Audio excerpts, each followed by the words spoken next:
नमस्कार, मैं हूं संजय शर्मा। आप देख रहे हैं 4 PM न्यूज नेटवर्क। संडे का दिन है, आप बेसब्री से इंतजार कर रहे होंगे राजीव नारायण जी की ज्योतिष की प्यारी प्यारी बातों का। हर बार की तरह मैं कह दूं कि मेरा ज्योतिष में यकीन है, इसलिए मैं ये प्रोग्राम करता हूं। आपका यकीन हो देखिए, ना यकीन हो बिल्कुल मत देखिए, मेरा यकीन है इसलिए मैं करता हूं। राजीव जी पेशे से इंजीनियर हैं। काफी भविष्यवाणियां गलत हुई हैं, काफी सही हुई हैं। एक शेयर मार्केट के लिए उन्होंने 5-6 महीने पहले भविष्यवाणी की थी कि शेयर मार्केट में सुनामी आने वाली है, बहुत जबरदस्त नुकसान होगा। मेरे यूट्यूब चैनल पर पड़ी हुई आप देख सकते हैं, और जो उन्होंने कहा था लगभग वही हुआ। दूसरी बात उन्होंने कही थी कि ट्रंप के बनते ही, ट्रंप के ओथ पे उन्होंने कहा था हमारे प्रोग्राम में कि ट्रंप भारत की बहुत बड़ी बेइज्जती करेगा। और सबके सामने है कि किस तरह भारतीयों को हथकड़ी बेड़ियों में भेजा गया। सोशल मीडिया पे लोग पूछ रहे हैं कि हमारे प्रधानमंत्री इतना भी नहीं कर सकते थे, अमेरिका के आगे प्रतिरोध दर्ज करते, विरोध दर्ज करते। लोग ये भी पूछ रहे हैं कि हमारे प्रधानमंत्री जी एलन मस्क के बच्चों को खिलाने गए थे, उनके संग फोटो डाल रहे हैं। एक बार भी अमेरिका से कह नहीं पाए। अमेरिका दादागिरी की तरह कह रहा है कि तेल तुम रूस से नहीं हमसे खरीदोगे, मेरे टैक्स लगा दिए। बहुत रोचक बातचीत है, और उन्होंने ग्रहों के आधार पर समझाया है इस वीडियो में राजीव जी ने कि कौन सा ग्रह ऐसा है जिसके कारण ये सब हो रहा है। अच्छी बातचीत है, आप सुनेंगे तो अच्छा लगेगा। चैनल को सब्सक्राइब करिए, ज्वाइन करिए। चलते हैं राजीव नारायण जी के पास। 4 PM न्यूज नेटवर्क में स्वागत है राजीव जी आपका। पॉलिटिकल आपकी भविष्यवाणियां भले इधर उधर हो जाए, लेकिन कुछ भविष्यवाणियां तो ऐसी होती हैं जिस पे आदमी अमल कर लेता। मैं भी अगर अमल कर लेता तो मैं बहुत बड़े नुकसान से बच जाता। आपने लगभग 5-6 महीने पहले कहा कि जो ग्रह है, मैं ग्रह तो भूल गया कौन सा ट्रांजिशन में आपने बताया था। आपने कहा था ये ट्रांजेक्शन में हो रहा है और ये शेयर मार्केट में बड़ा भूचाल लाएगा। तब शेयर मार्केट सटपट सटपट दौड़े जा रहा था। हमने भी जितने पैसे वैसे बचा के रखे थे, वो सारे पैसे लगा दिए कि अब तो बहुत सारा फायदा होगा शेयर मार्केट में। बड़े बड़े अच्छे शेयर लिए हमने, बैंकों के शेयर लिए। अब बैंकों के शेयर 18-18%, 20-20% नीचे आ गए। यानी मैंने जितना पैसा लगाया था वो उसका 25-30% नीचे आ चुका हूँ मैं आज की तारीख में। तो मुझे आज सुबह से आपकी याद आ रही थी कि अगर मैंने राजीव जी की बात मान ली होती, 6 महीने पहले आपने जो कहा था कि ये ग्रह ट्रांजिट कर रहा है और शेयर मार्केट पे इसका असर पड़ेगा, अगर मैंने तब मान लिया होता कि राजीव जी सही कह रहे हैं, मेरा मन तो किया मानने का कि आपकी बातें अधिकांश सही होती है। मेरी जिंदगी में तो जो जो आपने मुझे लेके बताया वो अधिकांश सही हुआ है। तो लेकिन फिर मैं उसमें थोड़ा लालच आ गया, ईमानदारी की बात तो ये है। मुझे लगा कि अब तो शेयर मार्केट दौड़ रहा है, मेरा पैसा भी 30-25-30% बढ़ेगा, बढ़िया बढ़िया कपड़े सिलवाऊंगा और बढ़िया बढ़िया घूमने जाऊंगा। तो थोड़ा सा लालच आ गया मुझे, और पता चला कि धड़ाम हो गया। मुझे दो बातें आपसे आज पूछनी है। पहले तो आपको ये पता कैसे चल गया था कि शेयर मार्केट लोचा करने वाला है, धड़ाम होने वाला है? आपका कुछ कनेक्शन वनेक्शन तो नहीं है बड़े बड़े उद्योगपतियों से? पहली बात। दूसरी बात, भारत की बैंड बच गई है। इतना ज्यादा विदेशी निवेशकों ने पैसा कभी नहीं निकाला जितना इस समय भगदड़ मची हुई है। तो ये जो स्टार्स हैं, आपके जो ग्रह हैं, ये क्या बता रहे हैं कि शेयर मार्केट में ये भूचाल बना रहेगा? और बना रहेगा तो फिर भारतीय अर्थव्यवस्था, आप पढ़े लिखे इंजीनियर हैं, आप बहुत अच्छी तरह जानते हैं इकोनॉमिक्स को भी, पढ़ते बहुत हैं आप इसलिए। तो अगर यही हाल बना रहा तो फिर भारत का अर्थ बिल्कुल जीरो हो जाएगा। क्या होगा, कहाँ रुकेगा ये भूचाल? हाँ, देखो संजय जी, सबसे पहली बात मैं अपने उसी बात पर आऊंगा लेकर के, जो मैं हमेशा शुरुआत करता हूँ बृहस्पति संहिता के उस कोड से।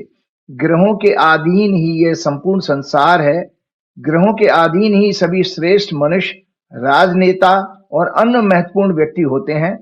काल का ज्ञान भी ग्रहों के अधीन है, और हमारे सभी कर्मों के फल को देने वाले भी ग्रह ही होते हैं। तो सबसे बड़ी बात यह है कि मैं अपनी उस प्रेडिक्शन पे आऊंगा जो 6 अक्टूबर के आपके प्रोग्राम में मैंने कही थी, और बकायदा राइट अप भी दिखाया था। उस समय भी दर्शक चेक कर सकते हैं, दर्शक हमारे बड़े विद्वान हैं, वो चेक करें सब। वो राइट अप भी मैंने हैंड रिटन दिखाया था। और मुझे ताज्जुब ये होता है संजय जी कि जो करोड़ों रुपए का पैकेज लेकर के बैठे बड़ी बड़ी कंपनियों के और म्यूचुअल फंड के बड़े बड़े फाइनेंशियल एनालिस्ट होते थे, जो बेचारे मिडिल क्लास और पब्लिक को मतलब बहका रहे थे और भड़का रहे थे इन्वेस्टमेंट करने के लिए, वो आज सारा मैदान छोड़ के भाग गए। कोई भी नहीं दिख रहा। मतलब आज मैं भी छोटा मोटा इन्वेस्टमेंट करता रहता हूं, तो मैं भी देखता रहता हूं इनके कुछ लोगों के चैनल को। तो उसमें देखा कि अब तो वो हाथ खड़े कर चुके हैं कि हमें नहीं पता अब कहां तक कत्लेआम होगा लोगों का। ये तक कहा है उन्होंने निरंतर, मतलब अभी पिछले फ्राइडे को बंद हुआ है, उसमें भी बाजार नीचे, बहुत नीचे चला गया है। तो ये, और जिस समय की मोदी जी और ट्रम्प के साथ वो मीटिंग कर रहे थे, उस दौरान भी मतलब बाजार ने सेंस कर लिया कि क्या मामला, हम उस विषय पे आगे आएंगे। तो आप देखिए, प्रश्न ये आता है कि जो बड़ी बड़ी फाइनेंस की डिग्रियां लेकर के बैठे हैं एनालिस्ट, आज उनसे पूछो कि तुम इतनी बड़ी इतना बड़ा मतलब घमासान हो जाएगा, इतना बड़ा लॉस होगा देश की अर्थव्यवस्था के लिए भी, और साथ साथ पूरी इन्वेस्टर कम्युनिटी के लिए। आज किसी को, कोई और इन लोगों को किसी को पता नहीं है कि कब इसमें सुधार आएगा, मतलब होपलेस हो चुके हैं सब। तो मैं आपको सबसे पहले उस कुंडली को दिखाता हूं जिस कुंडली के जरिए मैंने ये प्रिडिक्शन की थी। ये कुंडली है दर्शकों 2 अक्टूबर 2024 के सूर्य ग्रहण की कुंडली है, और इसमें बकायदा मैंने देखो शेयर मार्केट पे मार्किंग की हुई है इसके अंदर। ये 5वें घर से वैदिक जो मंडेन एस्ट्रोलॉजी के अनुसार, मंडेन एस्ट्रोलॉजी की किताब है, मंडेन एस्ट्रोलॉजी की किताब के अनुसार 5वें घर से स्टॉक मार्केट आता है, और दूसरा घर जो होता है हमारी इकोनॉमी का होता है। दर्शकों को मैं पढ़ के बता देता हूं, क्योंकि जिससे कि लोगों को ये ना पता लगे। मैंने एक आपका न्यूज लॉन्ड्री करके कोई एक चैनल है, उसमें उसने मेरी, मैं दर्शकों आज आपके साथ शेयर कर रहा हूं, मुझे नहीं पता उसने वो मेरी क्लिपिंग्स को, कई प्रोग्राम की क्लिपिंग को देखे वो मेरा मजाक उड़ा रहे हैं या मेरी तारीफ कर रहे हैं। लेकिन जो भी कुछ कर रहे हैं, अब जैसे मैंने अगर प्रियंका गांधी के लिए उसमें कहा कि ये एक मिशन लेकर के, एक मिशन के लिए राजनीति में आई हैं, तो उनको ताज्जुब हो रहा था कि भाई ज्योतिष में, कुंडली में ये कैसे देखा जा सकता है कि मिशन, नैतिकता। एक मिनट रुकूंगा राजीव जी। असल में मैं न्यूज लॉन्ड्री की बड़ी इज्जत करता हूँ, कुछ बड़ी मेहनत से वो रिपोर्टिंग भी करते हैं, मैं उनका आज भी प्रशंसक हूँ। लेकिन समस्या दूसरी थी उनकी। और दिल्ली में बैठे हैं, बड़ा नाम है, दिल्ली के कुछ मीडिया हाउस को गुमान होता है कि वो दिल्ली में बैठे हैं, उनको गलतफहमी है कि वो ही चलाते हैं। तो उनको लगता है कि छोटे से जिले से उठ के एक पत्रकार आया, लखनऊ में बैठा है, 1.25 साल से वो नंबर 1 है कंटिन्यू। उसके सब्सक्राइबर न्यूज लॉन्ड्री 20 लाख पे और हम 70 लाख पे। तो उनके अंदर कहीं ना कहीं, शायद मुझे लगा, मैंने साइकोलॉजिकल पढ़ने की कोशिश की, समस्या क्या है इनको। तो लगा कि इनके ये बेचारे 20 लाख पे उठे हैं और हम 70 लाख पे, तो फिर दूसरे पत्रकारों की मजाक उड़ाते हैं। दूसरा, आप न्यूज लॉन्ड्री के यूट्यूब के वीडियो पे जाएंगे तो मैंने देखा, जब उन्होंने हम लोगों के ऊपर प्रभाव बनाया, मैंने देखा तो उनके व्यू, किसी भी वीडियो के व्यू आ रहे थे 2000, 4000, 6000। फिर उन्होंने मेरा मेरा फोटो लगाया 4PM लिख का, और कुछ कहानियां लिखी केजरीवाल के इंटरव्यू को लेके, वो वीडियो चला गया 3 लाख। तो जैसे ही 3 लाख गया तो उन्होंने मेरा फोटो हटा दिया, फिर थंबनेल चेंज कर दिया। ये नैतिकता है पर मीडिया हाउस की, कि पहले माल बेचो अपना मेरा फोटो लगा के, और जब 3 लाख पहुंच जाएगा, माल बिक गया तो मेरा फोटो हटा दो, फिर केवल 4PM लिख दो। फिर जब उनको पहली बार लग गया कि अरे यार, हमारे वीडियो तो चलते थे 5000, 10,000, 4PM का नाम लिखा, संजय शर्मा का नाम लिखा, ये वीडियो चला गया 3 लाख, तो एक और वीडियो बना दो। तो उन्होंने फिर एक और वीडियो बना दिया, वो भी चल गया। तो मुझसे मेरे मित्र ने कहा कि यार, तुम कितने तकदीर वाले हो कि देश में लोग तुम्हारे नाम से अपनी दुकान चला लेते हैं, तुम्हारा फोटो लगा के 4PM लिख के दुकान चले जाते हैं। तो मैंने भगवान को धन्यवाद दिया कि ऐसे लोग और पैदा हों, या मेरे को इतनी कृपा बनाए रखो कि मेरा नाम और मेरा फोटो लगा के इस तरह न्यूज लॉन्ड्री टाइप के चैनल और मेरा बखान करते रहे, मजाक उड़ाते रहे, क्योंकि उनका चल नहीं पा रहा। अब देखिए, दर्शक हैं ये दर्शक कोई ऐसा नहीं है कि आप कोई कहानी बता दोगे, आप हम दिन भर ढोल पीटते रहे कि हम ईमानदार, हम ईमानदार, हमने रिपोर्टिंग करी। दर्शक खुद जानता है कि कौन ईमानदार है, कौन सच्ची रिपोर्टिंग करता है, कौन किस पार्टी से अलाइन है। हम तो कांग्रेस की भी बैंड बजाई, हमने समाजवादी पार्टी की बनाई, हमने केजरीवाल की बजाई, सबके गवाह हैं। कुछ चैनल कुछ पार्टियों के खिलाफ एक शब्द नहीं बोलते। हमारे यूट्यूब पे आप एक पार्टी नहीं दिखा सकते जिस पार्टी के खिलाफ हमने बातें ना की हों। तो ये आपने जो जिक्र किया न्यूज लॉन्ड्री का, तो मुझे बात याद आई। तो उन बेचारों की ये कुंठा है कि उनके वीडियो चलते नहीं है। हमारा नाम लेके अगर उनका माल बिकता है तो बिक जान दीजिए राजीव, ये भी भगवान की उनकी कृपा है। बिल्कुल। सॉरी, तो मैं, आप हाँ, तो मैं इसलिए बता रहा हूं, और कभी कभी मैं देखता हूं कि कुछ वीडियो पर, किस जगह पर यूट्यूब पर कोई मार्केटिंग कर रहा था कि सिर्फ 2 घंटे में ज्योतिष सीखिए। तो मुझे हंसी आती है। मैंने 20 साल लगाए। मैंने अपने जिंदगी के वो 20 साल, जब मेरे बच्चे छोटे थे, मेरी बच्चियां पढ़ने जाती थी, और मैंने वीकेंड में फरीदाबाद से दिल्ली पढ़ने के लिए जाता था। सैटरडे संडे क्लासेस होती थी। मैं एक सेकंड और रुकूंगा, सॉरी। मैं दर्शकों को यह भी बता देना चाहता हूं कि झोला छाप नहीं है राजीव जी, बेहद प्रतिष्ठित संस्थान से इंजीनियर हैं, फर्राटेदार अंग्रेजी बोलते हैं। देश के बड़े बड़े ब्यूरोक्रेट अब से नहीं, ना जाने कब से राजीव जी को जानते हैं। बड़े बड़े राजनेता राजीव जी को जानते हैं। देश के मुख्य चुनाव आयुक्त जो विदा हो रहे हैं, वो राजीव जी को जानते हैं, तमाम नौकरशाह जानते हैं। तो ऐसा नहीं है कि कोई बैठकर पत्रकारिता का ज्ञान दे रहा हो कि राजीव जी क्या है। राजीव जी ने इंजीनियरिंग खत्म करने के बाद इतने साल लगाए हैं अध्यात्म को समझने के लिए, ज्योतिष को समझने के लिए। दूसरी बात राजीव जी, मैं अपने दर्शकों को बता देता हूँ, मैं उन पोगापंथियों में भी नहीं हूँ जो, मैं तो अपने प्रोग्राम शुरू होने से कहता हूँ कि भाई मुझे ज्योतिष में यकीन है। मेरे को 2007 से जो बातें मेरी जन्मपत्री बताई है लगभग होती हैं, तो मैं मानता हूँ ज्योतिष को। तो मैं कहता हूँ भाई जिसको ज्योतिष में रुचि हो, फिर लोग कहते हैं ज्योतिष कुछ नहीं होता। सुप्रीम कोर्ट तक में मामला गया, सुप्रीम कोर्ट ने कहा कि ज्योतिष एक विधा है। देश के विश्वविद्यालयों में, ऐसा नहीं है कि भारतीय जनता पार्टी आ गई हो तब से ज्योतिष पढ़ाया जाने लगा हो, कांग्रेस के शासन काल से देश के विश्वविद्यालय में ज्योतिष एक शास्त्र हुआ है। खगोल शास्त्र से ग्रह नक्षत्र देखे गए हैं, ज्योतिष एक विधा है। तो दर्शकों में आज राजीव जी को 2 बार टोक चुका, अब नहीं टोकूंगा। राजीव जी अब करिए अपनी बात। हाँ, क्योंकि आपने जो कहा वास्तव में खगोल शास्त्र, जिसको अंग्रेजी में एस्ट्रोनॉमी कहते हैं, वो खगोल शास्त्र ज्योतिष का ही विषय है, क्योंकि जो कुंडली बनाई जाती है उसमें जो गणना की जाती है वो एस्ट्रोनॉमी का पार्ट है। तो मैं अपने विषय पे आता हूं, मैं दर्शकों को ये दिखाता हूं कि दर्शकों में पढ़ के बता रहा हूं, ये नहीं कि, और इन जब जो इसके सिग्निफिकेंस है, जिसको हिंदी में कारकत्व कहते हैं, कि एक कुंडली के भाव, जिसको घर कहते हैं आम भाषा में, उस घर के सिग्निफिकेंस क्या होते हैं और ग्रहों के सिग्निफिकेंस क्या है। मैंने आपके पिछले 2 प्रोग्राम में बीमारियां डिस्कस की थी, मतलब कब्ज की बीमारी और शुगर की बीमारी पिछले लास्ट 2 प्रोग्राम में की थी, और उसके मैंने कुंडली बकायदा बता करके दिखाया। तो मैं दर्शकों आपको बता देता हूं कि दूसरे घर में क्या देखा जाता है इसके अनुसार। जब हम मंडेन एस्ट्रोलॉजी की बात कर रहे हैं तो ध्यान से सुनिएगा। Financial condition of the nation, मैंने किसी देश की अर्थव्यवस्था, पैसे की हालत, revenues of the state, national exchequer and national wealth and purchasing power of the nation, economy of the nation, capacity to invest in stocks and bonds, national debt and currency, general gain और loss, financial transactions, banks and national treasury, resources of the nation, its capacity to raise funds and buy armaments in time of emergency, national trade or commerce, exports and imports, purchasing power of the people and their prosperity। तो ये मैं आपको पढ़ के बता रहा हूं कि ये दूसरे घर से देखा जाता है। अब भारत की कुंडली में भी आता हूं, और इसके साथ साथ आपको पता 5वें घर से क्या देखा जाता है। Children, birth rate, educational facilities in arts, all forms of national pleasure, enjoyment, entertainments, theater, cinema halls, community parks, actors and actresses, artistic activity of the nation, sports, public parks, speculation and stock exchange। तो ये 5वें घर से देखा जाता है। तो जो दर्शकों मैंने अभी ग्रहण की कुंडली दिखाई थी, अब देखिए उसमें पांचवें घर में पाप ग्रहों की धमा चौकड़ी है।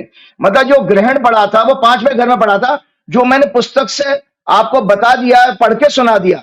और इसमें आपको बताया दूसरे घर में मंगल है, तो दूसरा घर भी अभी आपको बताया कि दूसरा घर फाइनेंस का होता है, और दूसरे घर में मंगल की चौथी दृष्टि होती है जो शेयर बाजार को देख रहा है। तो क्लियरली आप बताइए कि सीधा सीधा कनेक्शन आ रहा है, जो मैं 6 अक्टूबर को वार्निंग दे रहा था। और जो एफआईज ने संजय जी 27 सितंबर से जो माल बेचना शुरू किया है और अब तक रुके नहीं। हम तो पहले ये सोचते थे कि नए साल में आके उनके जोश आएगा, और मोदी जी ने इतने राज्य जो फर्जी तरीके से कैसे उन्होंने जीत लिए हैं चुनाव आयोग की मदद से, वो सब अपना डिबेट का क्वेश्चन अलग डिबेटेबल है। तो लेकिन उसके बावजूद भी बाजार में कोई उत्साह नहीं आया, विदेशी निवेशकों को कोई फर्क नहीं पड़ा।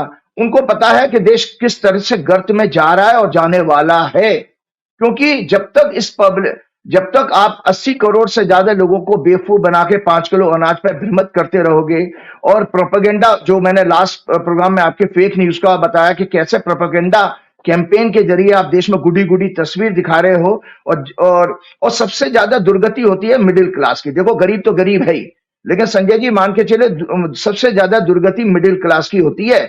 क्यों? क्योंकि मिडिल क्लास की एक हालत वो होती है, जैसे हमने पौराणिक कहानी है ना कि विश्वामित्र ने किसी को सशरीर मतलब शरीर के साथ राजा को स्वर्ग में भेजने का कमिटमेंट ले लिया था, तो उधर से वो लटक गए, तो इसीलिए त्रिशंकु नाम पड़ा था कि ना वो ऊपर मिडिल क्लास हमेशा ऊपर पैसे, बड़े पैसे वाले की तरफ देखता है और नीचे वाले को भी इग्नोर करता है, उससे हे दृष्टि रखता है कि वैसा बनना नहीं चाहता, तो बीच में फंसा हुआ रहता है।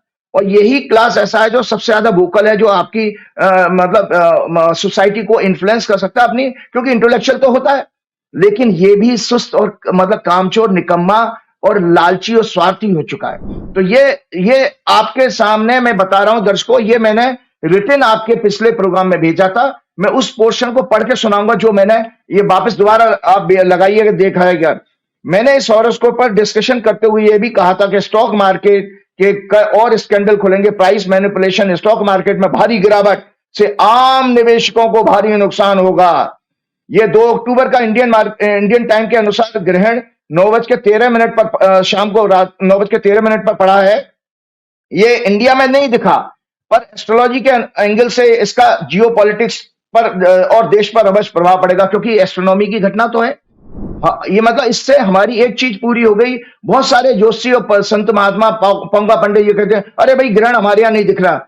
इससे ज्यादा बड़ा क्लासिकल एग्जाम्पल नहीं होगा कि अगर ग्रहण पड़ा है तो विश्व में कहीं भी उसका ग्रह का असर जरूर आएगा, क्योंकि ग्रहण तो ग्रहों से बन रहा है ना, आपके जग में दिखाई दे रहा नहीं दे रहा हमारे अब, क्योंकि सन के मूवमेंट से दिनों रात बदलते रहते हैं, कहीं सनसेट होगा कहीं सनराइज होगा, उससे कोई फर्क नहीं। लेकिन और मैंने साथ में इसमें यह भी लिखा, इसका प्रभाव 3 से 6 महीने रहता, क्योंकि ये आंशिक क्या नाम है सूर्य ग्रहण था। तो अब आप देखिए 2 अक्टूबर को पड़ा है, नवंबर दिसंबर जनवरी फरवरी, नवंबर दिसंबर जनवरी फरवरी, अभी चौथा महीना है बाबूजी, और लगातार ग्रहण का उस असर आ गया। तो मेरी वो बात भी पूरी हो गई जो मैंने गणना में बताई कि 3 से 6 महीने तक इसका असर रहेगा, और असर दिखाई दे रहा है। और बकायदा मैंने इसमें पीछे की तरफ राइटर में लिखा, इंडिया के चार्ट में, ये वेरी इंपॉर्टेंट इसमें दर्शकों लिखा हुआ, वो आप देख लीजिएगा। इंडिया के चार्ट में ये Eclipse stock market, entertainment, sports, education के हाउस में पड़ रहा है। अतः इन सेक्टर्स से रिलेटेड मैटर्स में स्कैंडल एक्सपो होंगे, महत्वपूर्ण लोगों के रिजाइन का योग है। इंडियन स्टॉक मार्केट के लिए आने वाले 3 से 6 महीने अच्छे नहीं होंगे, और मीडिया के ऊपर भी संकट आएगा। तो ये दर्शकों में इसलिए बात बता रहा हूं, कभी कभी हम कुछ जोशियों को देखते हैं जो बड़बोले होते हैं, आते हैं यूट्यूब पे बहुत सारे अपने प्रोग्राम, सबको अधिकार है, जो 1-2 राज्यों की भविष्यवाणी अगर सही हो जाए तो फिर बहुत बड़ी रील बना लेंगे, बड़ी बड़ी अपने हाँकने लगेंगे, उनको लगेगा, जबकि राज्यों के चुनाव किस तरह से हो रहे हैं। मैं आपको एक आज इलेक्शन कमीशन का एक स्टेटमेंट सुना रहा हूं, वो मैंने कभी न्यूज़पेपर में पढ़ रखा था, मार्क कर रखा, तो मुझे याद था, मैंने किसी दिन शेयर जरूर करूंगा। तो उसमें राजीव कुमार जी इलेक्शन कमिश्नर ये कहते हैं, उस टाइम्स ऑफ इंडिया का न्यूज था, कि हम क्या करें, हमें एक राज्य में इलेक्शन कंडक्ट कराने के लिए राज्य के प्रशासन को ही मदद लेनी पड़ती है। चीफ इलेक्शन कमिश्नर ये कह रहे हैं कि हम क्या करें, वी आर हेल्पलेस, हमें इलेक्शन कंडक्ट कराने के लिए जिस स्टेट में इलेक्शन है वहीं की हम लोकल मशीनरी, लोकल प्रशासन की हेल्प लेते हैं, और बस इसी में सारा जवाब छिपा हुआ है घोटाले का, और वही हो रहा है। यही भाजपा का अपने शासित राज्यों में दोबारा चुनाव जीतने का सबसे बड़ा वो है आपका सूत्र, कि वो इलेक्शन कमिश्नर कह रहा है मैं क्या करूं। अब इलेक्शन कमिश्नर जब आप जाते हो कंप्लेंट करते हो, वो कहे जी हमने तो कानून का पालन किया, कानून का पालन तो किया, बल्कि बात ठीक है, क्योंकि उसके जो पीठासीन अधिकारी ने वहां से रिपोर्ट घपला जो किया वो उसको तो वेरीफाई कर रहा है, इलेक्शन कमीशन करेगा। अंटिल अनलेस जब तक कि लोकल ब्यूरोक्रेसी को एक्सपोज करने वाला कोई कांड ना हो, कोई जांच ना बैठाई जाए, तो ये सब हो रहा है। तो इन चंद जोशियों को मैं एक आगाह करना चाहता हूं, जो 2-4 राज्यों की भविष्यवाणी और फर्जी कुंडली लेकर के आ जाते हैं। अभी किसी मेरे मित्र ने एक राहुल गांधी की कुंडली भेज दी, प्रोग्राम में कोई कह रहा है मिथुन लगन की कुंडली है। मैंने माथा पकड़ा, मैंने कहा यार कैसे पागल लोग हैं, जो मर्जी चाहे आकर के बोल दोगे सोशल मीडिया में। राहुल गांधी की तुला लगन की कुंडली है, वो मिथुन लगन कह रहा है, मिथुन होता 3 नंबर और तुला होता 7 नंबर। तो ऐसे ऐसे लोग हैं। कोई योगी आदित्यनाथ की गलत कुंडली लेके आ जाए, कह देगा जी प्रधानमंत्री बनेंगे। और बाबा का तो मैंने पहले ही आपके प्रोग्राम में कहा कि भारत की कुंडली अलाउ करती नहीं है इंडिया के चार्ट में कि किसी जो है संत महात्मा, ये भारत की कुंडली है, और भारत के लिए आने वाला समय बहुत खतरनाक है, जो मेरा आज सब्जेक्ट में इसी क्वेश्चन से रिलेटेड है। मैं आपको बताने वाला हूं कितना खतरनाक समय आ रहा है। तो मैंने कहा कि ये जो ज्योतिषी हैं, इनसे मैं पूछना चाहता हूं कि ये संत महात्मा ज्वलंत विषयों पर, ज्वलंत विषय क्या है? अर्थव्यवस्था, लॉ एंड ऑर्डर, शिक्षा, रोजगार, महामारी, महंगाई, देश की विदेश नीति, देश की साख आदि ऐसे विषयों पर क्यों नहीं बोल पाते हैं? आपकी ज्योतिष जहां पे बंद हो जाती है। आप राज्यों की भविष्यवाणी करने जानते हो, आप व्यक्ति की कुंडली उल्टी सीधी बने, इसका मतलब आप ज्योतिषी नहीं हो। आप एक एजेंडा लेकर के आए थे, आपको कुछ व्यूज चाहिए थे, आपको अपना थोड़ा सा अर्निंग चाहिए, वो आ गए। लेकिन मेरा पैशन जो है विद्या के साथ है। मैं आपको बिलीव नहीं करेंगे, मैं ज्योतिष के लिए लड़ सकता हूं किसी भी फोरम पर। मैं साइंटिस्टों से भिड़ गया हूं टीवी चैनल्स पर। क्यों? मैं पढ़ा लिखा हूं। मैंने कहा भैया तुम जो साइंस पढ़ के आए वो तो पहले से मैं पढ़ के आया हूं, मैं भी तो साइंस बैकग्राउंड का हूं, तो इसलिए मेरे को काउंटर नहीं कर पाते।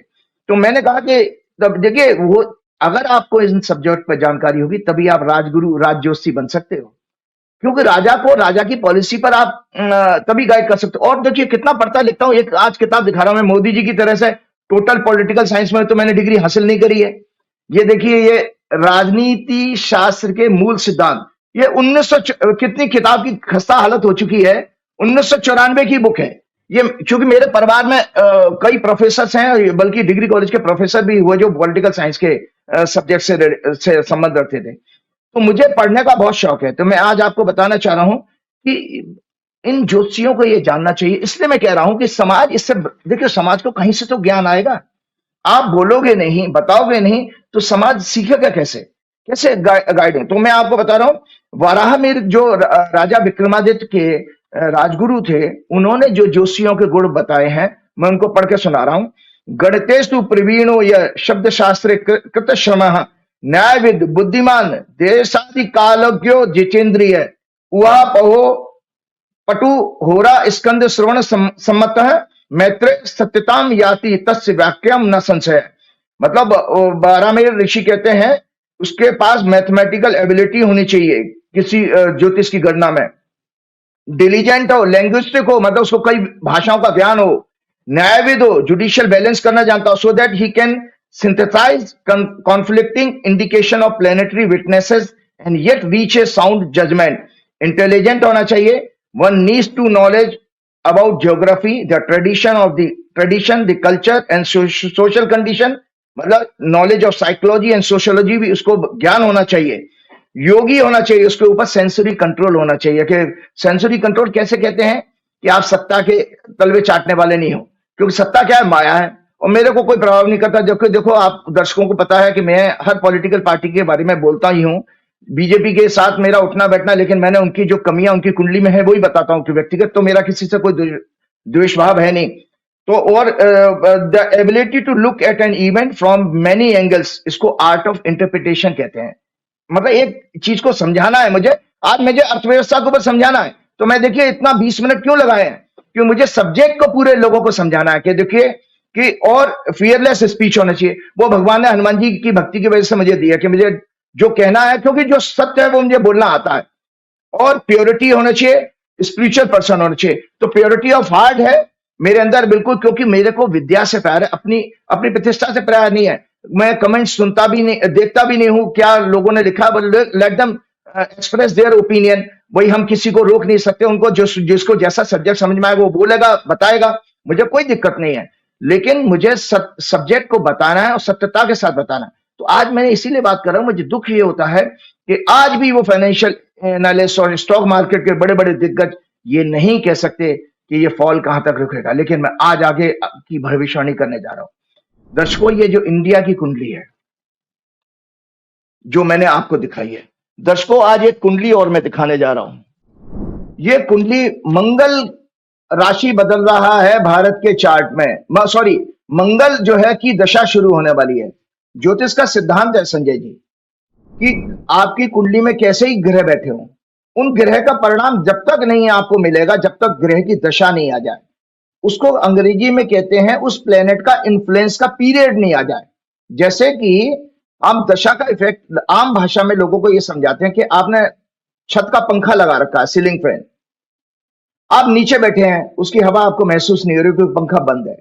जैसे ही स्विच ऑन करते हो पंखा चल पड़ता है, आपके ऊपर हवा आने लगती है। तो उसको ये मान के चलिए वो ग्रह की दशा जब आई तो स्विच ऑन हो गया, तो अब उसकी ग्रह की एनर्जी आपको मिलेगी। तो भारतवर्ष की कुंडली में आज आपको बताऊं, ट्रांजिट में भी मंगल जिस जगह पर है, जो मैंने अभी कुंडली दिखाई थी आपको, मंगल उसी जगह पर वापस आ गया है। जन्म की कुंडली में मंगल उसी समय गोचर में चल रहा है। संकेत बता रहा हूं, मंगल इस समय गोचर में, दर्शक चेक कर सकते हैं, मिथुन राशि में है और भारत की कुंडली में भी जन्म का मंगल मिथुन राशि में है। इसका अर्थ क्या हुआ? मिथुन का मंगल, और मिथुन में सबसे कम अष्टक बिंदु है, 23 बिंदु है केवल, यहां पर सबसे कम बिंदु है भारत की कुंडली में, अष्टक वर्ग के बिंदु हैं, जिससे हम प्रिडिक्शन मतलब फलादेश की मतलब ग्रेविटी बता सकते हैं।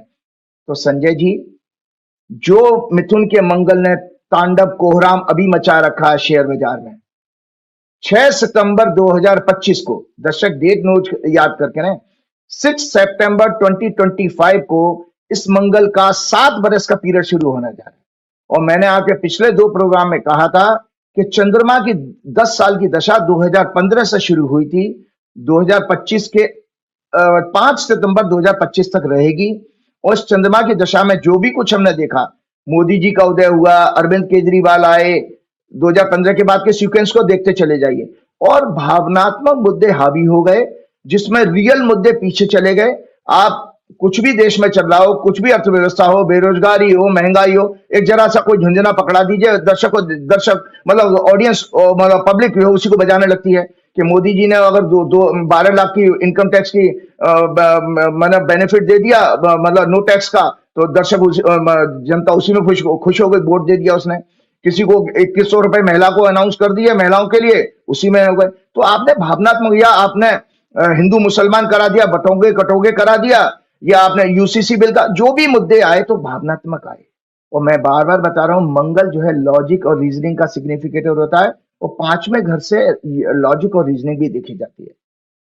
दर्शकों, आने वाला समय जो है, जो हालात अभी बन रहे हैं देश में, आर्थिक इमरजेंसी बनने के हालात पैदा हो जाएंगे, फाइनेंशियल इमरजेंसी, जिसका संकेत दर्शक आज सुन लें। कल के एक न्यूज में मैंने देखा था, बंबई में कोई कोऑपरेटिव बैंक के, आरबीआई ने उसको कोऑपरेटिव बैंक को फर्दर इन्वेस्टमेंट करने के लिए बंद कर दिया है, और उसको ऊपर लोग विड्रॉल भी नहीं कर सकते, एफडी नहीं तोड़वा सकते, इस तरह की, इसी तरह की हालत इस समय देश के बड़े बड़े बैंकों की हो चुकी है। उसका कारण ये है, उसका कारण सबसे बड़ा ये है कि भारत में अभी देखिए, भारतीय शेयर मार्केट का मार्केट कैपिटलाइजेशन $4 ट्रिलियन से नीचे चला गया है, जो पिछले 14 महीने का लोएस्ट लेवल है। भारतीय रुपया लगातार गिर रहा है। अभी नए गवर्नर ने $13 बिलियन बाजार में बेचे हैं। अभी रुपए को संभालने के, जब 89 पर पहुंच गया था ना डॉलर, रुपया 89 रुपीस का के बराबर $1 हो गया था, उस समय आरबीआई के गवर्नर ने $13 बिलियन बाजार में बेचे रुपए को, तब 70 पैसे चढ़ा है रुपए को बचाने के लिए। लेकिन उसका नुकसान क्या हुआ? उसका नुकसान ये हुआ, रुपए को बचाने के लिए, जिससे मार्केट में लिक्विडिटी प्रॉब्लम और बढ़ गई, बैंकों के पास पैसा खत्म होता जा रहा है।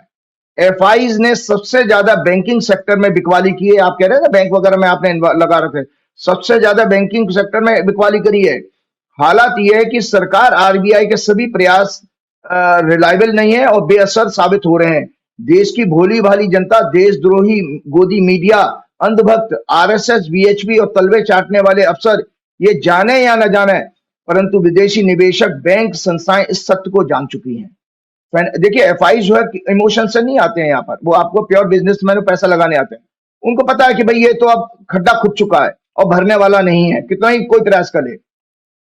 तो ये मैंने आपको इसलिए बताया कि देखिए, एफआईज की होल्डिंग स्टॉक मार्केट में पिछले 10 वर्षों के, जो एफआईज की होल्डिंग 94 में जब लिबरलाइजेशन हुआ, तब एफआईज ने हमारे देश में आना शुरू किया। 94 है उनके क्या नाम है आपके, नरसिम्हा राव जी के बाद की बात है सारी। एफआईज की होल्डिंग पिछले 10 वर्ष के लोएस्ट लेवल पे आ चुकी है। लगभग आप सोचिए, अभी तक इस जनवरी मतलब इस साल में 2025 में 1,70,000 करोड़ से ज्यादा पैसा निकाल चुके हैं ये। तो ये देखिए, ये कहां से जा रहा है, सिस्टम में पैसा आज नहीं है। तो इसलिए अब आने वाले टाइम में आपको दिक्कतें ऐसी आएंगी कि आपकी योजनाएं सारी रुक जाएंगी। फर्दर जो आपका फरवरी का महीना है और मार्च के महीने में भारत सरकार को जो विदेशों से कर्जा उठा रखा, उसकी ब्याज की किस्त देनी पड़ेगी। आपके जो बड़े बड़े उद्योगपतियों ने नाम गिराए, उनकी भी ब्याज की किस्त में, तो फिर और फाइनेंशियल क्रंच आएगी। तो बाजार जो अगली प्रेडिक्शन में देने जा रहा हूं कि बाजार के लिए ये एक और है, ये कुंभ संक्रांति की कुंडली है। अभी 12 फरवरी को सूर्य ने राशि बदली है, मकर से कुंभ में गया। 14 जनवरी को मकर में आया था, तो मकर संक्रांति हम मनाते हैं। और इसमें कन्या लगन बना है, और कन्या लगन ही पीड़ित है। और कन्या लगन भारत की कुंडली जो दर्शकों मैंने दिखाई है वो शेयर बाजार का है। तो इसमें in India chart very bad for economy, stock market as Virgo and Mithun राशि बोथ आर एफ्लिक्टेड बाय पाप ग्रहास। तो मतलब दोनों, ये मिथुन राशि और कन्या राशि जब जब पीड़ित होंगी भारत की कुंडली में, तब तक देश की अर्थव्यवस्था और स्टॉक मार्केट से रिलेटेड बुरे बुरे समाचार आएंगे। रोज भारत के बाजारों में, मतलब अब ये वो समय आने वाला है संजय जी कि इस बॉम्बई स्टॉक एक्सचेंज के बाद लोगों की भीड़ इकट्ठी होना शुरू हो जाएगी। लोग इस तरह से प्रदर्शन करने लगेंगे क्योंकि अब कोई उम्मीद दिख नहीं रही है। कोई माई का लाल इस समय प्रेडिक्ट नहीं कर सकता, क्योंकि भारत सरकार धीरे धीरे हालत हाथ पैर छोड़ देगी इस समय, क्यों बुरा हाल है। और सबसे बड़ी बात यह है, देखिए कि जो मोदी जी हमारे अभी यात्रा करके आए। हाँ, एक और चीज मैं जानकारी बता दूं, फिर उसके बाद मैं इस प्रश्न, जैसे कहानी हमारी 26 मई 2014 को लिखी गई थी। ये दर्शकों मैंने पिछले प्रोग्राम में भी कहा था कि 26 मई 2014 को लगभग 6 बजे मोदी जी ने जिस लगन में शपथ ली थी, मैंने दर्शकों आपके प्रोग्राम में ही कहा था कि मोदी जी का शासनकाल आपदा साबित होगा। वो आपदा ही है। देखिए किसी भी राजा के लिए आज वर्ल्ड में, देखिए दुनिया में कोई ये आप मसल पावर तो दिखा नहीं सकते हो। मसल पावर दिखाने वाला रशिया 3 साल से यूक्रेन को खत्म नहीं कर पाया। 3 साल लगभग होने वाले हैं युद्ध को। तो इस समय के वर्तमान युग में जो अर्थव्यवस्था में फेल होगा वो राजा फेल हो गया। तो मोदी जी का फेलियर होना, मोदी जी के कार्यकाल में, और एक जानकारी बता देता हूं, अभी एक 2 दिन पहले आया है कि भारत जो है भ्रष्टाचार के इंडेक्स में 96 नंबर पर पहुंच गया, और भ्रष्टाचार के इंडेक्स में 96 नंबर पर पहुंच गया है। और आपके मोदी जी कहते हैं और दूसरे लोगों को कहते हैं भ्रष्ट भ्रष्ट। क्यों भाई, कैसे डिसाइड करोगे जब आप किसी के खिलाफ जांच होने नहीं दोगे? अदानी के खिलाफ कोई जांच हुई नहीं, सेबी के चीफ को हटाया नहीं गया, और जितने भी आप विपक्ष के नेताओं के ऊपर ईडी सीबीआई के छापे लगे, यहाँ पर तो किसी का कुछ खिलाफ हुआ नहीं है। बल्कि आपको बताऊं, सीएजी, एक मिनट, ये टाइम्स ऑफ इंडिया की दर्शकों, मेरी अपना ओपिनियन नहीं है, ये टाइम्स ऑफ इंडिया का एडिटोरियल मैंने काट के रखा है। A CAG report last year highlighted that the scheme raised, ये आयुष्मान भारत के ऊपर जो बहुत बड़ा स्कैंडल है उसके बारे में CAG ने रिपोर्ट दी थी। CAG report last year highlighted that the scheme is riddled with corruption. Empaneled hospitals in many states were found flouting prescribed standards, impacting the quality of their services. Most important, there are not enough empaneled entities to meet the needs of our population. For instance, a state like Bihar has just 1.8 empaneled hospitals per lakh population. Private hospitals in many states have curtailed services, given payment delays on account of insufficient fund allocation by government. Also, the scheme doesn't cover outpatient care, OPD care, though a study has found that 40 to 80% of health expenditure in India is an OPD service. 40 to 80% OPD services है, और ये मना कर रहे हैं कि हम OPD services cover नहीं करेंगे। तो आप सोचिए, इतना बड़ा स्कैंडल हुआ लेकिन कोई रिपोर्ट नहीं है। आपके अगला प्रोग्राम है, तो मैंने कहा कि कहानी इसमें ही छिपी हुई थी कि यहाँ पर आप देखिए, मंगल जो है सेकंड लॉर्ड है, जिस लगन में मोदी जी ने शपथ ली थी, वो 12वें घर में बैठा। 12वां घर लॉस का होता है। तो मैंने इसमें भी कहा था इस प्रोग्राम में, क्या नाम है, ठीक बात है कि ये लगातार एक के बाद एक घाटा हो रहा है, और भारत की स्थिति आर्थिक मोर्चे पर बहुत फेल हो रही है। ये बात तो मैं सहमत हूँ आपसे, क्योंकि तो ये मैंने इसलिए बताया कि देखिए, मूल वहां था कि वो जो मोदी जी का शासन था, उसी समय स्टोरी लिखी गई थी कि इस व्यक्ति के शासनकाल में अर्थव्यवस्था केवल प्रोपेगेंडा चला हुआ था। मैंने कहा कि भाई ये तीसरा बीजेपी का जो कुंडली मैंने दिखाई कि बीजेपी की कुंडली एक बहुत अच्छी इसमें स्ट्रेंथ है कि प्रोपेगेंडा में ये मास्टर्स हैं। दुनिया की सबसे बेहतरीन पार्टी है जो फेक न्यूज और प्रोपेगेंडा में मतलब हाई स्टैंडर्ड रखती है।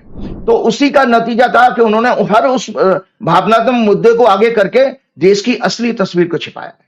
बिल्कुल ठीक बात है राजीव जी। एक और विषय था जो आपने पहले कहा था, और वो बिल्कुल सही हुआ। आपने कहा था कि ट्रंप भारत के लिए बहुत खतरनाक साबित होंगे। मोदी जी का अपमान होगा, देश का अपमान होगा। और मुझे बड़ा दुख हुआ जब मैंने देखा कि एक तो हमारे प्रधानमंत्री को शपथ ग्रहण में बुलाया नहीं, दूसरा कि आप हमने देखा कि भारतीयों को आज़ादी के बाद से कभी ऐसा नहीं हुआ कि किसी भारतीय को बेइज्जत करने की हिम्मत दुनिया में किसी को हो। इंदिरा गांधी ने धमकी दे दी थी, 7वां उन्होंने अमेरिका ने कहा 7वां बेड़ा भेज रहे हैं। उन्होंने कहा तुम 7वां भेजो, 8वां भेजो, 9वां भेजो, हम निपट लेंगे। हमें जो करना है हम वो करेंगे। और अमेरिका झुक गया था। मनमोहन सिंह ने हमारी एक राजदूत को वहां पे अरेस्ट किया था, घरेलू नौकरानी को पूरे पैसे ना देने में। उन्होंने यहाँ पे एक आदमी कह दिया था कि हम तुम्हारे राजदूत एम्बेसी का हम लोग अरेस्ट करा देंगे। तो सारे हटा दी थी सिक्योरिटी 24 घंटे के अंदर। वो सब गए थे, डर गए, बोले हम अपने यहाँ कानून के हिसाब से इन पे मुकदमा चलाएंगे। झुक गया था अमेरिका एक धमकी के आगे। और हमारे साहब, हाँ, आर्मी का जहाज उतरता है वहां पे, पैरों में बेड़ी, हाथों में हथकड़ी लगा के भारतीय वापस भेजे जा रहे हैं। ये छोटे छोटे देश है, उन्होंने मना कर दिया जहाज उतरने से, अपना जहाज बेचा कि हमारे नागरिक है, हम ले आएंगे। और तिहाड़ जेल से रिटर्न सुधीर चौधरी कह रहे हैं कि भाई इनलीगल गए थे तो ऐसी तो आएंगे, इन्हें शर्म नहीं आती। ये गोदी मीडिया के पालतू लोग ऐसा लिख रहे हैं। आज ट्रंप ने लिख दिया कि ग्रेट प्राइम मिनिस्टर, और इतने लोहा लोहान हो रहे हैं जितने गोदी मीडिया के ये एंकर नहीं आए, डांस कर रहे हैं। देखो ट्रंप ने प्राइम मिनिस्टर को क्या लिख दिया। उधर ट्रंप ने टैरिफ को लेकर जो बवाल मचाया, जिस तरह धमकी दी, उससे तो शेयर मार्केट आपने बता ही दिया किस तरह धड़ाम हो गया, दिखाई दे रहा है। लेकिन मुझे बड़ा दुख हुआ कि प्रधानमंत्री को एक बार लाल आंखें करके कह देना चाहिए था कि भाई तुमने हमारे भारतीय वापस भेजे, हम नहीं आएंगे तुम्हारे देश। लेकिन प्रधानमंत्री इतने उतावले थे, पहुंच गए, एलन मस्क के बच्चों को खिला रहे हैं, उनके फोटो डाल रहे हैं, एलन मस्क के बच्चों को खिला रहे हैं। लोग सोशल मीडिया पूछ रहे हैं कि हमारे प्राइम मिनिस्टर क्या वहां बच्चे खिलाने गए थे? किसी गोदी मीडिया के पत्रकार के बच्चे बुला लेते, उनको ही खिला लेते। एलन मस्क के बच्चों को खिला रहे। ये जो देश इस तरह अपमानित करके हमारे भारतीयों को भेज रहा, उस देश में जाकर उस देश के प्रधानमंत्री का दोस्त है अगर कोई उद्योगपति, उसके बच्चों को हमारा प्राइम मिनिस्टर खिलाए, फोटो डाले, कितना शर्म होता है ना, कितनी शर्म की बात आती है। तो आपने जो कहा था कि ट्रंप के आने से भारत का अपमान होगा, प्रधानमंत्री का अपमान होगा, लगभग वो बात पूरी तरह सच साबित हुई। क्या ये योग आपके आगे भी चलेगा? जी ट्रंप और जी आगे भी बिल्कुल, क्योंकि आपके स्टूडियो में आपके लोगों के पास मेरी पिछली कुंडली है, मैं इसमें कुंडली नहीं दिखा रहा हूं, जो ट्रंप की ओथ की कुंडली, भारत की जो कुंडली मैंने दिखाई है, उन दोनों कुंडली को फिर से दिखाइएगा, आप लोगों के पास है। मैंने कहा था कि भारत की कुंडली का ये 12वां घर है, 12वां घर होता है अपमान का, ह्यूमिलेशन का। तो जो मोदी जी की अभी जो मतलब इसी वीकेंड में जो आपकी जो यात्रा हुई है अमेरिका की, एक बेहद फ्लॉप और बेहद अपमानजनक हुई है। कि आपने बिल्कुल ठीक बात कहा कि मोदी जी से जब वो प्रश्न पूछा गया प्रेस कॉन्फ्रेंस में इलीगल इमिग्रेशन का, तो मोदी जी बड़े चौड़े होकर ऐसे बात कर रहे थे जैसे वो ट्रंप के सरकार के प्रवक्ता हैं। वो कहे हाँ भाई जी, ये तो बात गलत है कि जो लोग इलीगल डॉक्यूमेंट्स में आए हैं तो उसको ह्यूमन ट्रैफिकिंग कह रहे थे कि भाई ये तो बहुत कानूनी है। और मैंने तो इनको कहा है यूएस सरकार को कि भाई अगर हमारे आदमी है तो मैं उसको लेने के लिए तैयार हूं। लेकिन वहां मोदी जी एक बार भी, और वहां किसी पत्रकार ने यह भी नहीं कहा कि भाई आप ठीक है, आपके लोग हैं, इलीगल आए हैं, आप वापस ले लेंगे। लेकिन उनके साथ जो ट्रीटमेंट किया गया कि उनको हथकड़ी डाल के, उस पर आपने डोनाल्ड ट्रंप को क्यों नहीं कहा कि भाई अगले बार मत करिएगा। और संजय जी, आप हमारा आज प्रोग्राम 15 तारीख का है, आज एक प्लेन आने वाला है और एक 16 तारीख को प्लेन एक और आने वाला है, लगभग 150-200 कितने हैं वो और आने वाले हैं। मैं तो ईश्वर से प्रार्थना करूंगा उन बच्चों का कोई इस तरह से अपमान ना हो जैसे पिछली बार हुआ उनको, क्योंकि भारत सरकार ने तो अमृतसर का हवाई अड्डा इसलिए चुना है सो दैट मीडिया के कवरेज से बचा जाए, वरना अहमदाबाद और दिल्ली बुलाते तो तू हो जाती, क्योंकि ज्यादातर इसमें गुजरात और पंजाब के लोग ज्यादा आ रहे हैं इसमें, अब गुजरात, पंजाब, हरियाणा। तो मैं आपको बता रहा हूं कि मोदी जी ने वहां पर भी अपने बच्चों के साथ जो अपमान हुआ उसके बारे में कुछ नहीं बोला। सिलसिलेवार मैं बता देता हूं कि दरअसल ये प्रेस कॉन्फ्रेंस, मोदी जी की यात्रा क्या रही, इसमें केवल और केवल विन विन पोजीशन में था तो अमेरिका था। अमेरिका ने जो एक अमेरिका का एक राजा जो बहुत बेहद अनस्टेबल माइंड का है, डोनाल्ड ट्रंप, एक बहुत चतुर बिजनेसमैन की तरह से उसने हर शर्त मोदी जी से मनवाई है, हर शर्त मनवाई है। जैसे यूएस एडमिनिस्ट्रेशन ने यूएस कंपनीज द्वारा विदेशों में करप्शन के लॉ, एक और बड़ी गलत प्रचार किया गया कि वो जो फॉरेन कंट्रीज में यूएस का जो लॉ था करप्शन का, उसके ऊपर उसने पॉज लगाया। उसको हमारा गोदी मीडिया दिखा रहा है कि अदानी को बरी कर दिया, जबकि अदानी का केस अभी भी चल रहा है। कोर्ट का आदेश है, कोर्ट का अरेस्ट वारंट है, उसके बारे में कुछ भी ना मोदी जी ने कहा और ट्रंप ने, डोनाल्ड ट्रंप ने भी उसके ऊपर कोई जवाब नहीं दिया है। तो उसको पॉज किया है, दर्शकों, उसको मतलब खत्म नहीं किया। दूसरा, उन्होंने ये भी कहा था कि पिछले वाले जो भी अगर इसके मसले हैं उसको हम रिव्यू करेंगे, मतलब वो पेंडिंग है, जैसे हमारा कोर्ट में मैटर नहीं रिजर्व हो जाता जजमेंट के लिए, इस कंडीशन में। लेकिन उनको बरी नहीं किया है, ना खत्म किया गया है। तो मैं आपको बता रहा हूं कि अब उसकी वजह से इतनी छोटी सी कंसेशन लेने के लिए मोदी जी गए थे कि मोदी जी ने सिर्फ, देखिए बार्गेन क्या किया, एक व्यक्ति को बचाने के लिए मोदी जी ने देश 144 करोड़ लोगों का कितना बड़ा अपमान कराया, देश के प्रधानमंत्री पद का भी कराया और लोगों का भी कराया। तो वो कैसे कराया, हाँ, क्या क्या कमिटमेंट मोदी जी लेकर आप करेंगे। देखिए, मोदी जी से अडानी केस के बारे में पत्रकारों द्वारा, हाँ, ये military sales with commitment of 500 billion trade by 2030, और एलन मस्क ने जिस F-35 जहाज को कबाड़ कह दिया था, मोदी जी उस कबाड़ को खरीदने का, एलन मस्क के ट्वीट है, दर्शक निकाल सकते हैं, उसको कबाड़ को खरीदने का, क्योंकि उसके बारे में एलन मस्क ने कहा कि ये फ्लाई करने से ज्यादा most of the time repair के लिए खड़ा रहता है वर्कशॉप में। तो वो उस कबाड़ को मोदी जी खरीदने जा रहे हैं आपके पैसे से, टैक्स के पैसे से।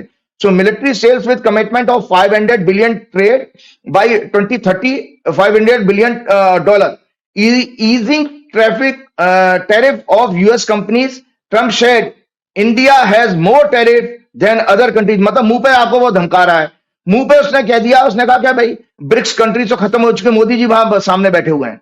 मतलब आपको भी, आप ब्रिक्स कंट्री के मेंबर हैं, वो आपको कह रहा है कि ये तो दम तोड़ चुके हैं, खत्म हो चुके हैं, आप मुंडी लटका के नीचे खड़े हैं। आप जो पड़े चले थे अपनी करेंसी को बड़ा, रुपया को बड़ा बनाने, वहां पर सब ध्वस्त कर दिया।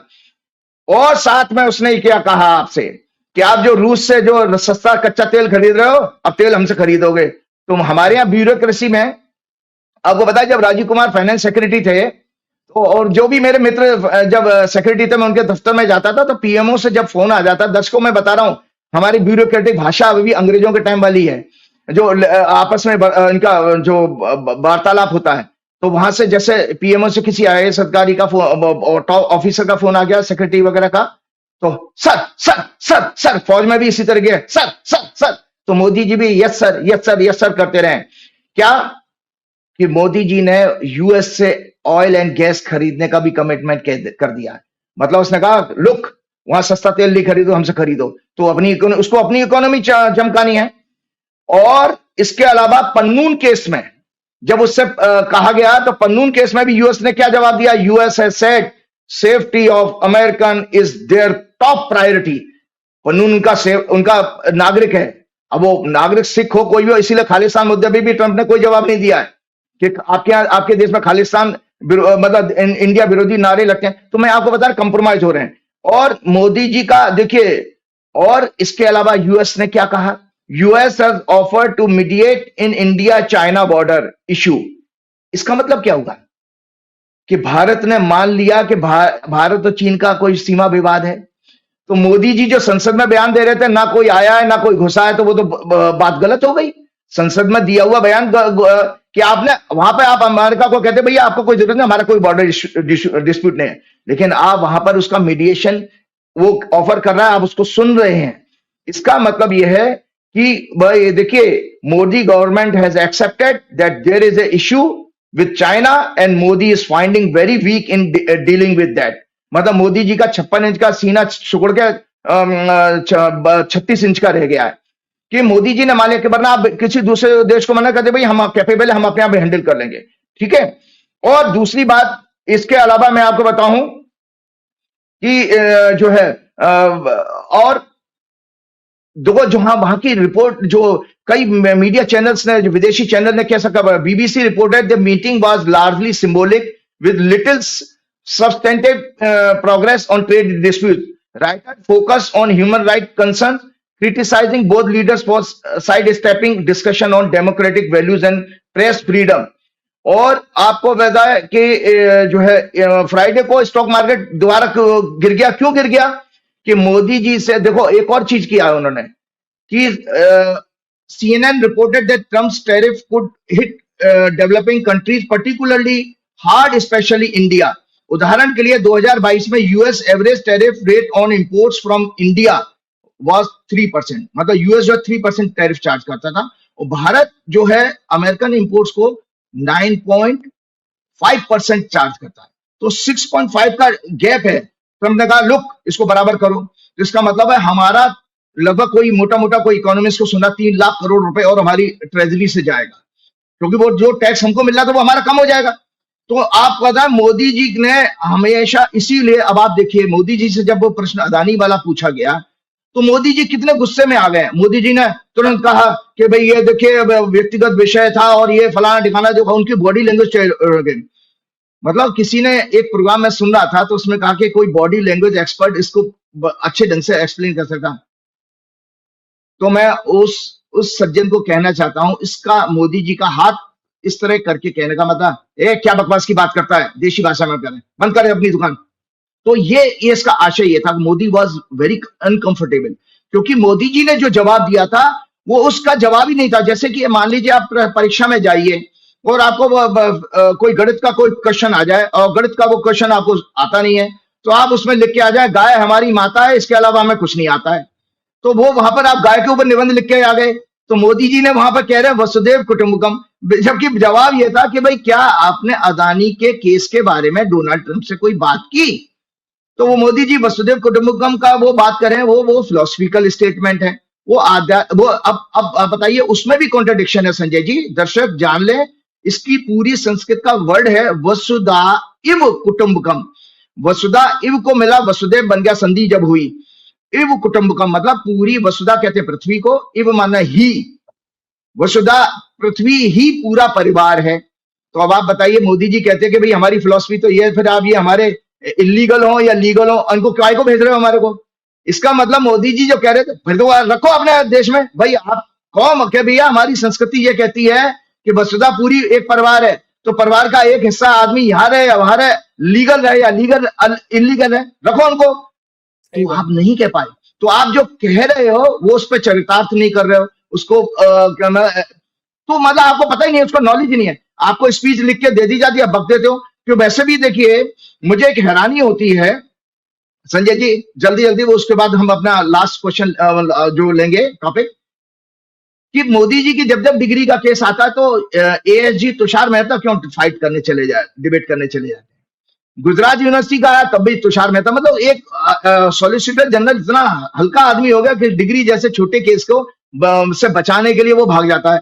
तो गुजरात यूनिवर्सिटी के केस में भी अभी कुछ लास्ट वीक में मैं पढ़ रहा था कि दिल्ली यूनिवर्सिटी में भी केस आ गया था, तो वो दिल्ली यूनिवर्सिटी के केस को भी वो लड़ने के लिए गया। क्योंकि इसमें खतरा क्या है आपको पता है कि देखिए, अगर जिस दिन देखो ये केस जो है पता लग गया, तो उसी दिन आप मान के चलिए कि मोदी जी को जेल होने के साथ साथ आपके जो, अगर इसके सत्य पता लगे तो पॉलिटिक्स खत्म हो जाएगी। क्योंकि आपने देश के लोगों के साथ सत्य छुपाया, एफिडेविट गलत दिए हैं जगह जगह पर, इसके कारण ये सीरियसनेस है। तब सॉलिसिटर जनरल को जाना क्या नाम है, इसके लिए भागना पड़ता, क्योंकि ये फोर्जरी का केस 420 केस बनता है, और उसमें सभी जगह संवैधानिक संस्थाओं को, मतलब ईसीआई से लेकर सभी जगह उनको देना पड़ा। मैं आने वाले टाइम में इसके बाद अगला प्रश्न लेता हूं। मैं एक देश के विपक्ष के लोगों के साथ कहता हूं, पहले अगले प्रोग्राम में डिटेल में बात करूंगा। ना तो आम आदमी पार्टी खत्म होने जा रही है, ना इंडिया अलायंस खत्म होने जा रहा है, ना कांग्रेस खत्म होने जा रही है। देखिए कि जब आर्य सारे संस्थाओं पर किसी सत्ता का कब्जा हो गया है तो हताशा होना स्वाभाविक है।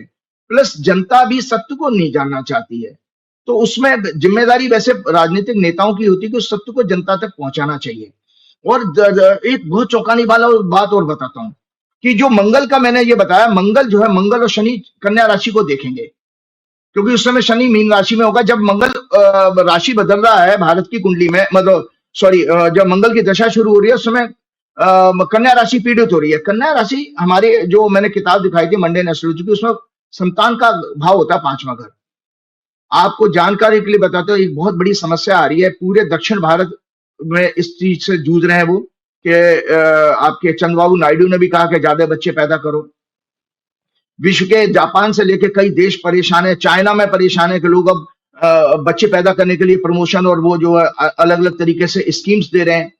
भारत की कुंडली में आपकी मतलब चाइल्ड ग्रोथ रेट कम हो जाएगी, जनसंख्या वृद्धि कम होगी, क्योंकि ये बच्चे के घर पर लोग अब शादी करना बंद कर देंगे। जब देखिए आज के समाज में आज का युवा जो है फाइनेंशियली स्टेबल होना चाहता, तब वो मेरे पास तो सैकड़ों केस आते रहते हैं कि 32-32 साल के लोग हो गए, शादियां नहीं हो रही हैं, ना लड़की मिल रही ना लड़के मिल रहे हैं, क्योंकि बच्चे तैयार ही नहीं हो रहे हैं, उससे ज्यादा लिविंग इन रिलेशनशिप में रहते हो।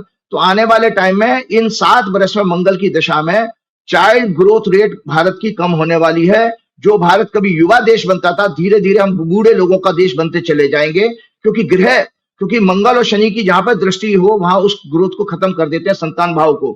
और इसके अलावा मैंने एक चीज और बताई थी कि अब ऐसे केसेस में जो राजनीतिक लोगों का ये एक संदेश है, आने वाला समय देश के लिए अत्यंत दुखद समाचार संकटों का संकेत दे रहा है। व्यक्तिगत स्वार्थ और लालच छोड़कर देश और जनता के भविष्य के लिए राजनीति करें।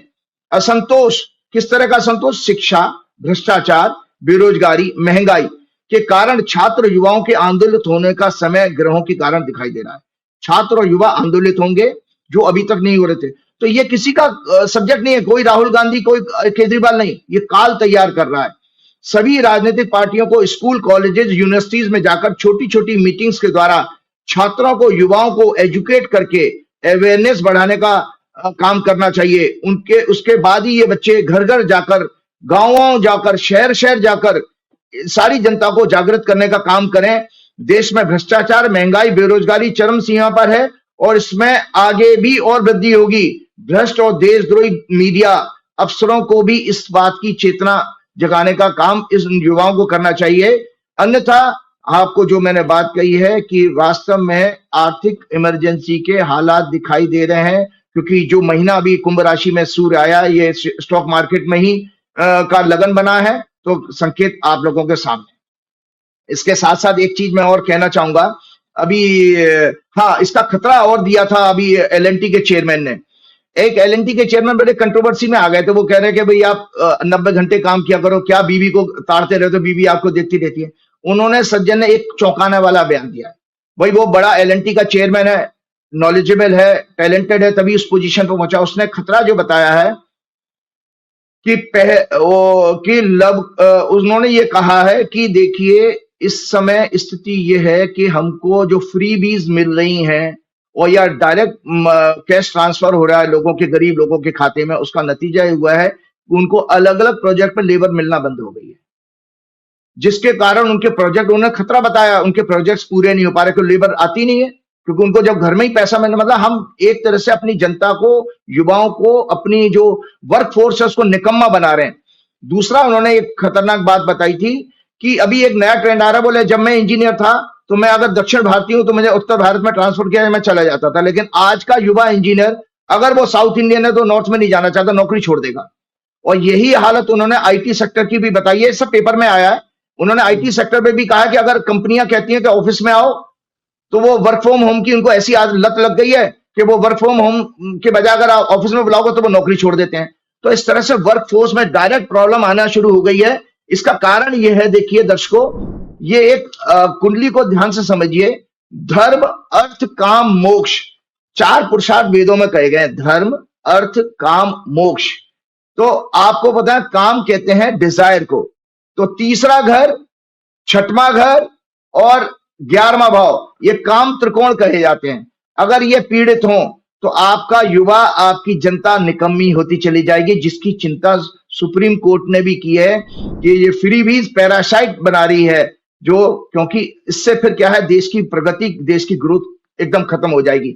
चलते चलते मैं एक बात बच्चों के बारे में ये कहना चाहूंगा, क्योंकि परीक्षाएं चल रही हैं और परीक्षाओं को में बच्चे अपना अच्छा फोकस करें, क्या उनको करना चाहिए सो दैट उनके अच्छे नंबर आए। मैं जल्दी से उनको पॉइंट्स बता देता हूं।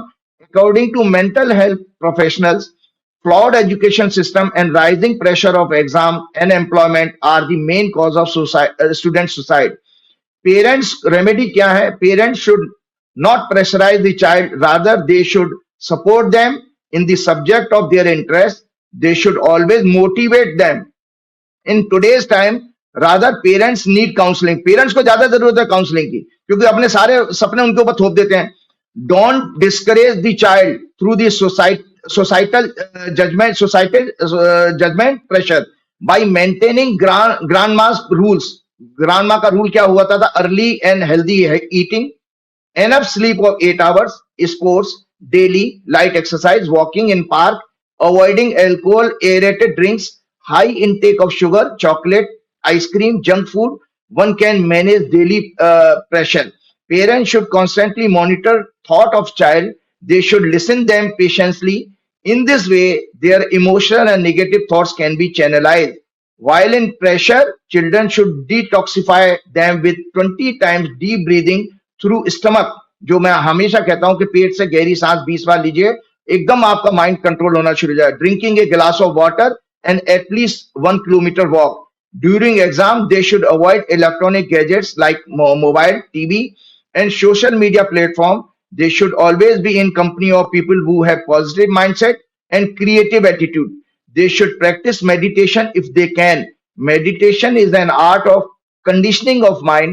It control cortisoid hormone, a negative hormone, and increase the level of adrenaline, जो positive hormone है. They should always plan their studies in short term and medium term perspective. Remember, 60% of one's success depend on efforts, 20% on strategies, and 20% on guidance. मंत्र है success का sincerity, decide and determination, time management and self confidence. Always remember, there is no shortcuts to success. Meditation and other holistic guidance remove mental suffering, increase blissful state, develop and strengthening psychic senses, increasing spiritual energy and hormonal health, and remove fear, phobias, lethargy, and other addictions. There are 3 most powerful emotions: fear, worry, and enthusiasm. A cause of fear is ignorance.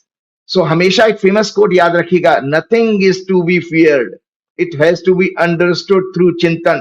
The moment we start finding the facts or truth and the cause of fear, it gets removed. One should live once. भगवान ने गीता के इस अध्याय में कहा, हे अर्जुन, अपने मनुष्य को अपने ही प्रयासों से ऊपर उठाना चाहिए, और आपके ही प्रयास आपको नीचे लेके जाते हैं, क्योंकि आप ही अपने चैप्टर 6 में कहा है, श्लोक नंबर 5 और 6 में, कि आप ही अपने सबसे बड़े शत्रु हैं और आप ही अपने सबसे बड़े मित्र हैं. एक छोटी सी केस स्टडी देके प्रोग्राम समाप्त करता हूं. देखिए, अक्सर जो है आप लोग कहते हो, आप लोग का मतलब आप भी ये शामिल हैं कि देखो, मैं साइंस का स्टूडेंट, हमने इस विषय भी चर्चा की थी कि जो अगर जुड़वा बच्चे होते हैं उनकी कुंडलियां तो सब एक ही होंगी, फिर वो अलग अलग लाइन में कैसे चले जाते हैं. कई सारे मेरे पास केसेस ऐसे आए कि लड़का लड़की है जुड़वा, लड़की आर्ट्स पढ़ रही है और लड़का साइंस पढ़ रहा है. इस मिस्ट्री को कौन रिजोल्व कर पाएगा? कोई नहीं कर पाएगा, एक एस्ट्रोलॉजर कर सकता है. तो मेरा इंजीनियरिंग कॉलेज का दर्शकों, अब उसने, मेरे फ्रेंड ने भी कहा था राजीव मैं भी सुनूंगा. मेरा इंजीनियरिंग कॉलेज का क्लासमेट, उसके ट्विंस हैं, 2005 में पैदा हुए 2 लड़के हैं. उसका मेरे पास लास्ट ईयर प्रोग्राम है, क्योंकि बच्चों की शिक्षा से संबंधित टॉपिक था इसलिए ले रहा हूं. उसका लास्ट 10-15 दिन से फोन आ रहा था कि राजीव, मेरे बेटे ने, छोटे वाले बेटे ने पढ़ने से मना कर दिया, बोले मैं कॉलेज नहीं जाऊंगा. अब वो परेशान है अमेरिका में, दोनों बच्चे अमेरिका में पैदा हुए हैं. तो दर्शकों में आज कुंडली दिखा रहा हूं. ये है, देखो दर्शकों, बड़े वाले की कुंडली. मैंने नाम हटा दिए हैं. बड़ा वाला बच्चा पैदा होता है 2 जुलाई 2005 को, शनिवार का दिन है, 11:13:20 पे, बाल्टीमोर, मैरीलैंड, यूएसए. 11:13:20. और छोटा वाला पैदा होता है, यह है छोटे वाले की, छोटा वाले का समय है 11:15:50. मतलब कितना है? 2 मिनट 30 सेकंड, 2.5 मिनट का फर्क है दोनों के जन्म में. और एक बच्चा आराम से मेडिकल पढ़ रहा है, मतलब बायोलॉजी पढ़ रहा है, स्पोर्ट्स खेल रहा है, दूसरे ने कॉलेज जाने से मना कर दिया. तो जब मेरे पास समस्या आई, मुझे गाइड करना है, तो देखो दोस्तों, इससे ज्यादा बढ़िया काउंसलिंग क्या हो सकती है किसी मतलब ये मेरे लिए तो इसलिए मेरा पैशन है, ज्योतिष में पहले ही बता चुका हूं. तो मैंने जब कुंडली देखी कि दोनों की कुंडली है, तो जवाब मुझे कहां मिला? दर्शकों ये देखिए, ये है बड़े वाले की डिविजनल चार्ट, षष्ठीयांश चार्ट. बच्चे देख लें, इसमें चंद्रमा की स्थिति देखिए, 9वें घर में चला गया चंद्रमा. और इस कुंडली में ये देखिए, मीन लगन की कुंडली है. 5वां घर शिक्षा का होता है, 5वें घर का स्वामी 9वें घर में गया, मतलब एक भाग्यस्थान से दूसरे भाग्यस्थान में. तो ये बच्चा तो पढ़ रहा है, और ये बच्चा स्पोर्ट्स में क्रिकेटर बहुत अच्छा है। इसका बाप भी, इसका फादर जो है नवजोत सिंह सिद्धू का क्लासमेट साथ खेला है पटियाला में। ये मेरा फ्रेंड जो है पटियाला का रहने वाला था। और ये देखिए छोटे वाले बच्चे की कुंडली दिखा रहा हूं, ये देखो दर्शकों, इस कुंडली में ये सस्यांश D60 चार्ट होता है, जो आपके ग्रह की डिग्री के 1/60वें हिस्से से 1/60th से डिवीजन से बनता है। इस कुंडली में जवाब मुझे मिल गया। इसमें उसका चंद्रमा 8वें घर में चला गया छोटे बच्चे का। ये देखो छोटे बच्चे की कुंडली है, अलग नहीं। 2.5 मिनट में हाँ 2.5 भाई, क्योंकि ऐसा ना, जब फ्रैक्शन करेंगे 60 से डिवाइड करोगे तो भाई साहब बहुत छोटा छोटा आ जाएगा। तो उससे जो कुंडली बनी उसमें जवाब मिल रहा है, देखो 2.5 मिनट। मतलब मैं कह रहा हूं ये मेडिकल साइंस के लिए भी जबरदस्त रिसर्च है, और ये मेरा तहलका मचा देगा जब ये मेरी फाइंडिंग लोगों तक पहुंचेगी। इसमें देखिए चंद्रमा जो है, इसमें 5वें घर से शिक्षा देखी जाती है। 5वें घर सिंह राशि आ रही है, और सूर्य जो है 12वें घर में चला गया। 12वें घर होता है लॉस का, इसीलिए बच्चे ने पढ़ाई का इंटरेस्ट खो दिया। और चंद्रमा उसका मन नहीं लग रहा है, 8वें घर में चला गया, पीड़ित हो गया। तो उस बच्चे का मन नहीं लग रहा पढ़ाई में, उसने कॉलेज जाने से मना कर दिया। 2005 का बर्थ है, तो सोच लीजिए बच्चे का जो है 20 साल का बच्चा हो गया। किसी बाबा का बच्चा 20 साल का, अब क्या करें? तो उसने मेरे से पूछा, तो मैंने उसको जानते हो क्या समझाया? ये बच्चे को इंजीनियरिंग सब्जेक्ट दिला बैठा था। मैंने उससे कहा दर्शकों कि इसको साइंस छोड़वा दो, ये साइंस नहीं चला पाएगा। ये बच्चा आपका फाइनेंस की फील्ड में जाना चाहिए। इसको इन्वेस्टमेंट बैंकिंग में या फाइनेंस में कोई बीबीए टाइप का, जैसे इंडिया में कोर्स होता है कि ग्रेजुएशन के बाद बीबीए, 12वीं के बाद बीबीए प्लस एमबीए होता है, कि फाइनेंस का फील्ड बनेगा। मतलब बड़ा बेटा साइंस पढ़ रहा है, बायोलॉजी, दूसरे बेटे को इस कुंडली के आधार पर मैंने गाइड किया कि जो है आपको जो है आर्ट्स में, मतलब फाइनेंस की फील्ड में डालना चाहिए। इसके साथ चलते चलते श्री गुरु चरण सरोज रज निज मन मुकुर सुधार, वर्णव रघुवर विमल जसु जो दायक फलचार, बुद्धिहीन तनु जान के सुमरो पवन कुमार, बल बुद्धि विद्या देव मोह हरऊ कलेश विकार।